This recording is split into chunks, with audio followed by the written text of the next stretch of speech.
네. 오랜만에 하신 거죠? 지난번에 대통령 당선되시고 제 방을 방문해서 한번 만나 뵙고 예. 두 번째입니다. 어떻게 좀 온기가 전해지든가요? 어떻게 느끼셨어요? 손 딱 잡을 때. 아무래도 뭐 대통령께서 국회의석으로 일부러 찾아와서 예.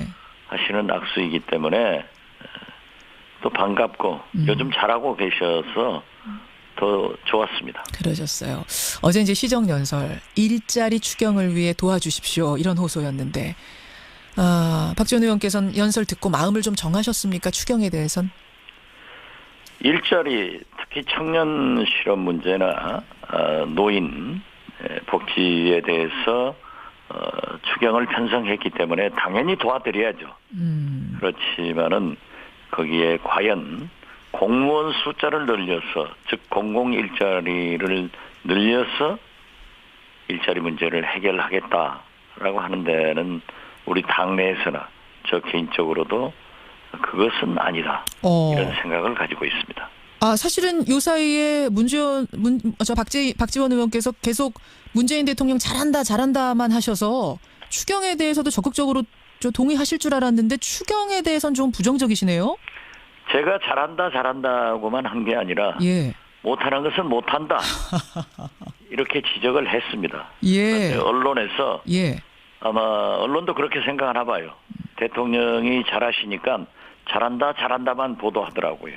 그렇게 된 건가요? 네, 못한다는 것도 많이 지적했어요. 그러셨어요. 근데 예. 추경에 대해서는 동의하기 어렵다. 이쪽 같은 그렇습니다. 입장 당과. 추경을 근본적으로 반대하는 것이 아니라 예. 거듭 말씀드리지만 일자리 창출, 즉 청년 문제나 노인 문제에 대해서는 당연히 하셔야 되지만은 예.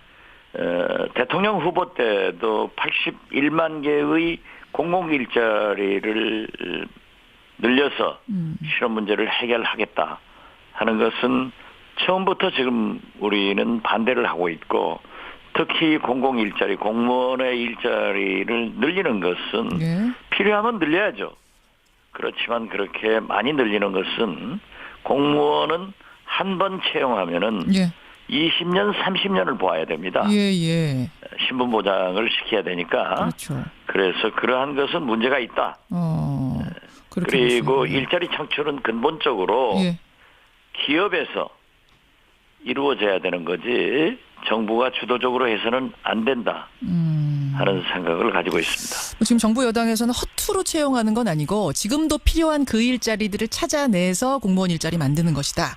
또 공기업부터 시작해야, 공공기관부터 시작해야 사기업들도 그 분위기를 받아서 이어갈 거다, 일자리 만들기. 이런 의견이긴 하던데요. 이걸로는 불충분하다고 보세요.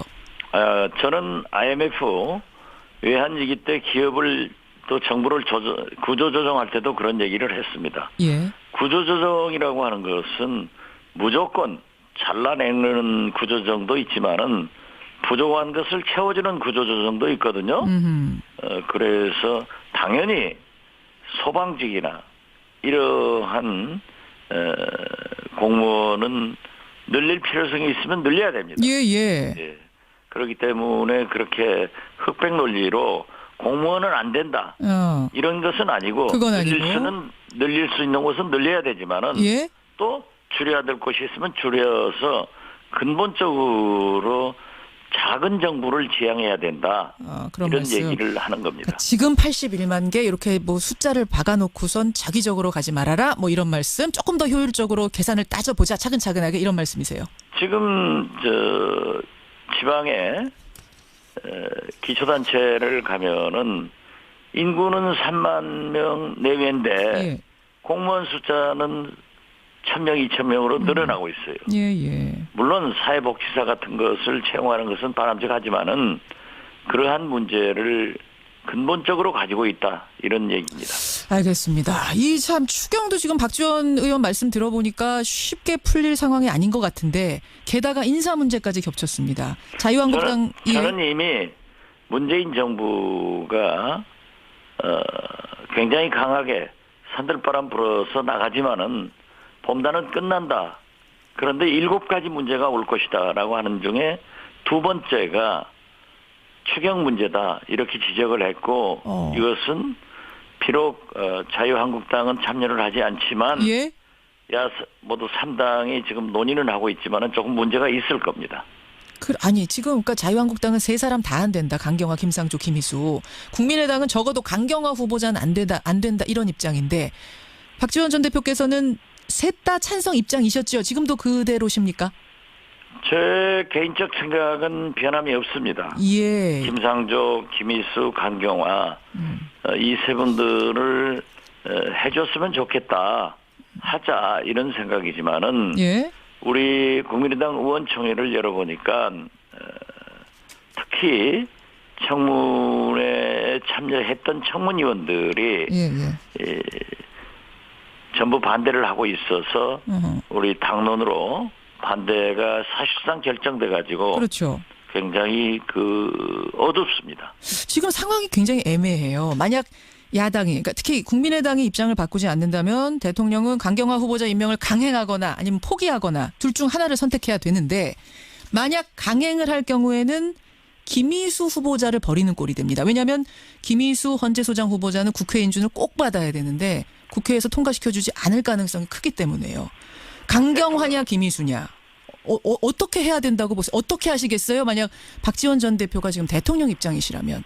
제가 하고 싶은 말씀을 우리 김현정 앵커가 해주니까 대단히 전략적으로도 정리를 잘해줘서 감사합니다. 이 예측이 맞습니까 지금? 제 예측이? 맞습니다. 맞아요. 예. 예, 아주 정확하게 맞는데요. 예. 저는 대통령께서 조금 더 인내하면서 설득할 필요가 있다. 만약에 강경화 장관을 그대로 임명한다고 하면은 예. 김희수 헌법재판소장의 인준 표결에 장담하지 못합니다. 그렇기 때문에 또 앞으로 사실 제가 되게 어림짐작으로 해보니까 9월까지 대법관, 대법원장, 헌법재판관 여러 약 30여 차례의 인사청문회가 남아 있습니다. 예. 그런데 대통령께서 이미 5대 비리에 관계되는 사람들은 임명하지 않겠다라고 국민한테 약속했단 말이에요. 예. 그런데 지금 어제 그제 임명한 새 장관들은 더 많은 것을 걸리고 있어요. 오늘 아침 보도를 보더라도. 그런데 과연 이것을 두고 대통령은 하지 않겠다고 해놓고 이걸 가지고 계속 임명할 수 있겠는가. 그래서 저는 비록 개인적으로 강경화 장관의 임명을 찬성하지만 대통령께서 강행하면은 김희수 헌법재판소장의 본회의 인준 표결이 부결로 유도될 것이고 앞으로 계속 인사청문회에서 협치는 찾아볼 수 없다 하는 말씀을 드립니다. 아니 근데 설득을 지금 안 한 게 아니잖아요. 정부 여당이 다 나서서 뭐 정무수석도 그렇고 물밑으로 굉장히 노력을 해서 소통을 하고 있는 걸로 아는데 자유한국당은 꿈쩍 안 하는 거 아닙니까? 국민의당도 뭐 마찬가지고요. 국민의당도 마찬가지가 아니라 그러한 것을 모색을 하고 있기 때문에 저는 좀 더 노력할 필요가 있다. 또 사실 지금 대통령께서나 민주당에서는 국회 선진화법 이전의 국회와 국회 선진화법 이후의 국회가 다릅니다. 그리고 특히 문재인 대통령은 과반수 의석도 가지고 있지 않은 취약한 정권입니다. 그렇죠. 마치 지금 120석 300명 국회의원 중 120석을 확보한 민주당의 대통령이 220석을 가진 대통령으로 생각을 하면은 안 된다 이겁니다. 그러면은 박지원 전 대표님, 제가 정리를 다시 한번 해보자면 강경화 물론 지금 개인적으로는 세 사람 다 좀 했으면 좋겠다라는 의견 가지고 계시지만 야당이 이렇게 반대하는 상황에서 강경화 후보자 강행은 말리시는 거예요. 그렇습니다. 설득할 때까지 최대한 설득해라 이 말씀이세요. 그렇죠. 냉각기도 좀 갖고 더 설득을 하면은 가능성이 있을 건데 마치 120석 가진 대통령이 220석 확보한 대통령처럼 임명을 강행하면은 어떻게 되겠냐 이거죠. 줄줄이 30명 인사청문회가 다 문제가 될 거다. 앞으로 험난해질 거다. 그렇지 않습니까? 만약 강경화 장관을 임명하면은 예. 그것이 기준 스탠다드가 된단 말이에요. 예. 그러면 다 강경화는 됐는데 왜 이건 안 되느냐? 안 되느냐. 또 지금 현재 5명 어제 그제 발표한 인사들만 보더라도 예. 이분들은 감동도 없고 스토리도 없어요. 거기에 대해서는 또 혹평을 하시네요. 김상조 공정거래위원장이나 예, 강경화 외교부 장관 후보자 같은 분은 감동도 있고 스토리도 있거든요. 그런데 청문 과정에서 이러한 것이 나타나니까 예. 지금 상당히 어려움이 있는데 더 많은 논문 표절과 더 많은 잘못이 있는 그러한 분들을 계속 임명해놓고 해주라 예. 하는 것은 설득력이 없어지는 거예요. 알겠어. 그러면요. 저 박지원 전 대표님. 대통령이 어떻게 설득을 해야 이게 설득이 될까? 지금 최대한 설득을 하라라고 하셨는데 얼마나 더 해야 되고 어떤 방식으로 해야 됩니까? 그걸 제가 잘 알면 대통령이죠. 아니 그걸 주셔야죠. 그게 문제인 잘 거예요. 아실 거고 실제로 대화들을 많이 하고 예. 그러기 때문에 저는 그렇게 생각하면 됩니다. 대통령께서 예. 박근혜 대통령 탄핵 이후 예. 우리 국민들이 요구하는 시대 정신은 새로운 대한민국, 국가 대개혁을 바라고 있습니다. 저는 적당한 비유가 되려는지 모르겠습니다만은 4.19 혁명 후 예. 장면 내각이 출범해서 예. 얼마나 많은 국민들이 민주주의를 요구했습니까? 이때 장면 내각이 잘못 핸들링 해가지고 5.16을 가져왔습니다. 이렇게 중대한 문재인 정부이기 때문에 저는 120석 가진 정당의 대통령, 예. 특히 국회 선진화법을 알겠습니다. 가진 대통령이기 때문에 예. 더 많은 노력과 국민의당이나 바른정당에 대해서 더 큰 노력이 필요하다. 알겠습니다. 저는 그렇게 봅니다. 예, 그러니까 그런 노력하면 자유한국당은 예. 사실 역사적으로 보더라도 IMF 외환위기를 가져와서 박지원 우리 국민들에게 전 대표님? 고초를 주었고 예. 지금 시간이 많지 않아서 짧게 정리 박근혜 부탁드립니다. 탄핵시켰는데 예. 그분들을 설득하기는 어렵지만은 국민의당이나 바른정당에 대해서 더 노력을 하는 것이 필요하다 이렇게 봅니다. 여기까지 말씀 드려야겠습니다. 오늘 고맙습니다. 네, 감사합니다. 국민의당 박지원 전 대표였습니다. 는 우리 당내에서나 저 개인적으로도 그것은 아니다 이런 생각을 가지고 있습니다. 사실은 요 사이에 박지원 의원께서 계속 문재인 대통령 잘한다만 하셔서 추경에 대해서도 적극적으로 동의하실 줄 알았는데 추경에 대해서는 좀 부정적이시네요. 제가 잘한다고만 한 게 아니라 예. 못하는 것은 못한다 이렇게 지적을 했습니다. 예. 언론에서 예. 아마 언론도 그렇게 생각하나 봐요. 대통령이 잘하시니까 잘한다만 보도하더라고요. 그렇게 된 건가요? 네, 못한다는 것도 많이 지적했어요. 그러셨어요. 근데 추경에 대해서는 동의하기 어렵다. 이쪽 같은 그렇습니다. 입장 당과. 추경을 근본적으로 반대하는 것이 아니라 예. 거듭 말씀드리지만 일자리 창출, 즉 청년 문제나 노인 문제에 대해서는 당연히 하셔야 되지만은 예.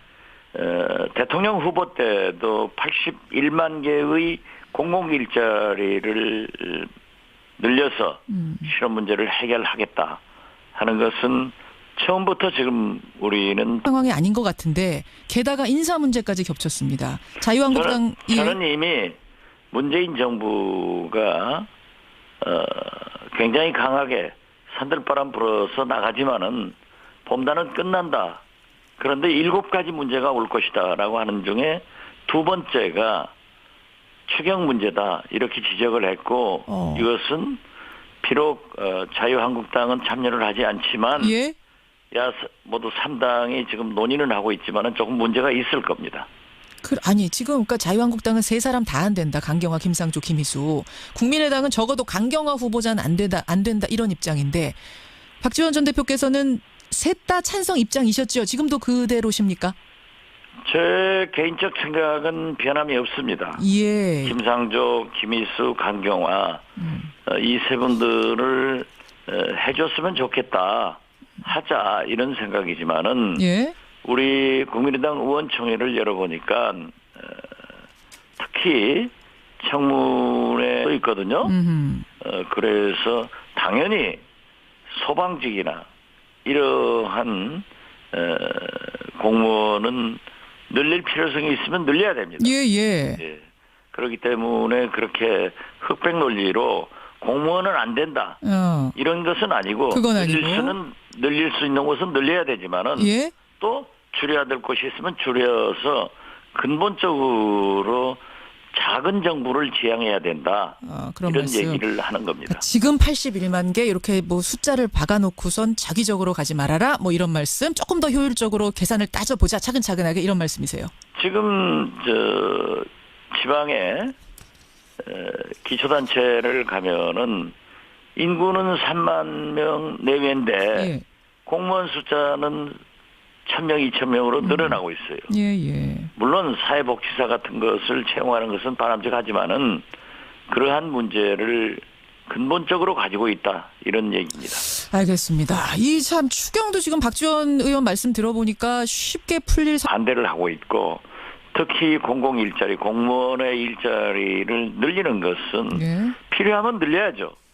그렇지만 그렇게 많이 늘리는 것은 공무원은 한 번 채용하면은 예. 20년, 30년을 보아야 됩니다. 예. 신분 보장을 시켜야 되니까. 그렇죠. 그래서 그러한 것은 문제가 있다. 그렇게 그리고 보시는군요. 일자리 창출은 근본적으로 예. 기업에서 이루어져야 되는 거지 정부가 주도적으로 해서는 안 된다 하는 생각을 가지고 있습니다. 지금 정부 여당에서는 허투루 채용하는 건 아니고 지금도 필요한 그 일자리들을 찾아내서 공무원 일자리 만드는 것이다. 또 공기업부터 시작해야 공공기관부터 시작해야 사기업들도 그 분위기를 받아서 이어갈 거다 일자리 만들기 이런 의견이긴 하던데요. 이걸로는 불충분하다고 보세요.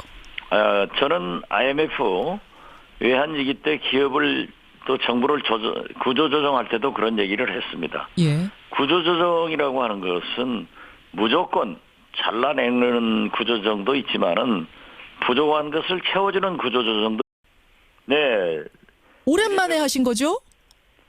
지난번에 대통령 당선되시고 제 방을 방문해서 한번 만나 뵙고 예. 두 번째입니다. 어떻게 좀 온기가 전해지든가요? 어떻게 느끼셨어요? 손 딱 잡을 때. 아무래도 뭐 대통령께서 국회의석으로 일부러 찾아와서 예. 하시는 악수이기 때문에 또 반갑고 요즘 잘하고 계셔서 더 좋았습니다. 그러셨어요.